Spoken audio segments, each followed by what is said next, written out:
सार है उसका नाम संसार है, लेकिन सम्यक सार संसार ये अर्थ नहीं है। इस संसार में सार है ही नहीं। संसार का मतलब संसरति इति संसार है, जो सरक रहा है, जो आज है कल नहीं रहेगा, जो अभी है वो अगले क्षण नहीं रहेगा। हर कुछ परिवर्तनशील है, हर कुछ बदलने वाला है, इसी का नाम संसार है। जहां स्थायित्व तो नहीं है उसका नाम संसार है। और इस असार संसार में हम अस्थायित्व तो ढूंढ रहे हैं, सब कुछ ठीक हो जाए,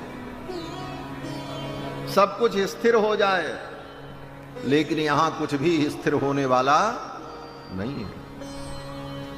तो फिर हम जो दौड़ रहे हैं, श्रम कर रहे हैं, बोले सब अंत में शून्य ही है, क्योंकि यहां कुछ भी ठीक नहीं हो सकता। जितना भी तुम सब व्यवस्थित करोगे सब बिगड़ जाएगा। भगवान आए, सब ठीक किया, सारी व्यवस्था बनाई, धर्म की स्थापना कर दी। कथा में हम लोग सुनते हैं कि यदा यदा हि धर्मस्य ग्लानिर्भवति भारत अभ्युत्थानम धर्मस्य तदात्मानं सृजाम्यहम्। आकर के भगवान ने सब कुछ ठीक किया। क्या ठीक रहा? भगवान के जाने के बाद सब बिगड़ गया। फिर आए बड़े बड़े महापुरुष आए, भगवान शंकराचार्य आए, भगवान रामानुजाचार्य आए, भगवान मध्वाचार्य, निम्बारकाचार्य, बड़े बड़े महापुरुष आए, सब ठीक किया, गए, फिर सब बिगड़ गया।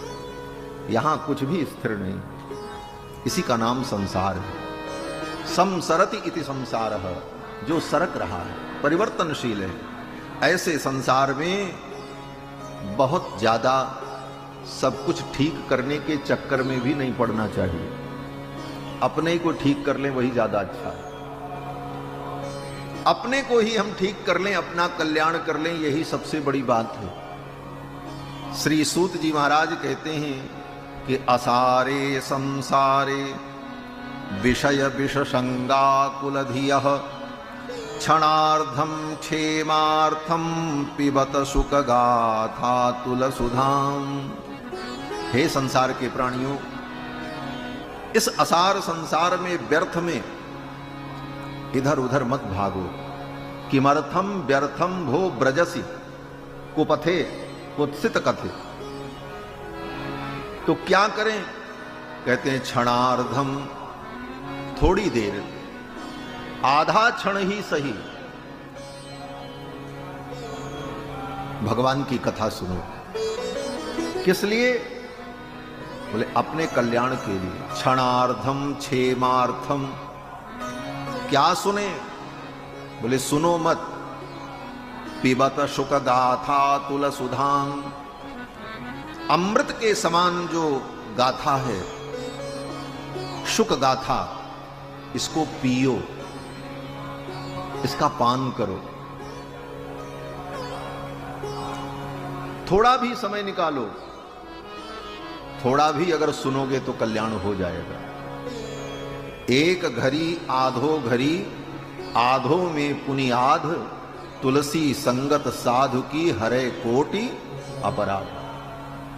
आधे क्षण भी संतों का संग मिल जाए तो जीवन बदल जाता है। सूत जी कहते हैं कि देखो, ज्ञान से मुक्ति मिलती है, कर्म से मुक्ति मिलती है, भक्ति से भी मुक्ति मिलती है, भगवान के नाम जप से मुक्ति मिलती है। किसी तीर्थ में जाकर के पड़े रहो, कुछ मत करो, अयोध्या, वृंदावन, काशी, कुछ मत करो, पड़े रहो, भजन भी मत करो, लेकिन ये प्रतिज्ञा कर लो कि हम धाम से बाहर नहीं जाएंगे। और उसी धाम में अगर शरीर छूट गया तो वहां भी मुक्ति मिल जाएगी। गले में अगर तुलसी की माला है और प्राण निकल गया तो तुलसी के संबंध से मुक्ति की प्राप्ति हो जाएगी। मत्थे पर तिलक लगा हुआ है और प्राण निकल गया तो उस तिलक की महिमा से तुम्हें मुक्ति की प्राप्ति हो जाए। ये सब शास्त्र में लिखा हुआ है। आपके घर में अगर शालग्राम भगवान की नित्य पूजा होती है तो उस घर के किसी भी कमरे में कोई व्यक्ति मर जाए उसको मुक्ति मिल जाती है। ये शालग्राम की महिमा है।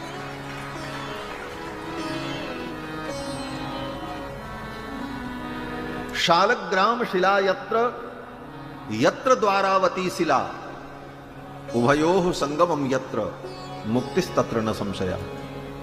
शालग्राम भगवान की पूजा जिस घर में हो उस घर में कोई कीट पतंग भी मर जाता है तो उसको भी मुक्ति मिल जाती है। ये सब शास्त्र में लिखा हुआ है। और तो और भगवान के किसी भक्त से आपका स्नेह हो, कोई भगवान का परम भक्त हो और उससे आपका स्नेह हो, प्रेम हो, उसके साथ उठना बैठना मिलना जुलना हो, आप भले भक्ति नहीं करते हो लेकिन आप जिसके साथ रहते हो, जिसको आप अपना मानते हो, किम वा वो आपको अपना मानता है, तो उस भक्त के संबंध से जीव को मुक्ति की प्राप्ति हो जाए। ये भी लिखा है। और इतना ही नहीं, ये भी लिखा है यम यम स्पृशति पाणिभ्याम यम यम पश्यति चक्षुषा। भगवान के भक्त जिसको छू दें, यम यम स्पृशति, भगवान के परम भागवत भक्तगण जिसको अपना समझकर अपनत्व की दृष्टि से स्पर्श कर दें, यम यम स्पृशति, पाणिभ्याम अपने हाथों से, यम यम पश्यति चक्षुषा, जिसको अपनी आंखों से वो अपनत्व की दृष्टि से देख लें कि ये मेरा है, उनके हृदय में तुम्हारे लिए जगह बन जाए। बोले